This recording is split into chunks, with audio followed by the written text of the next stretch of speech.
Good afternoon. My name is Tom Brentsnoff, Certified Master Tech out of Reading, PA. Today we're going to talk a little bit about how to repaint a car with peeling paint. One thing you want to keep in mind, if you look at this, you're going to see it's got a lot of chip marks and it's starting to come out off a little bit here and there.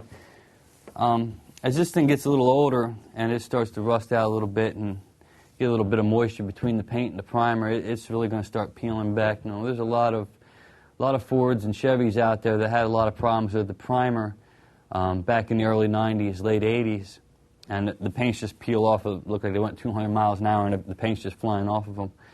But those particular vehicles, if that's what you have in mind, other than these little chips here and there, the little spots, if you have a hood or a fender or a roof that's peeling off and you're really not sure how to paint it, the easiest thing I can tell you is it's all got to be stripped down, unfortunately, all the way to the metal.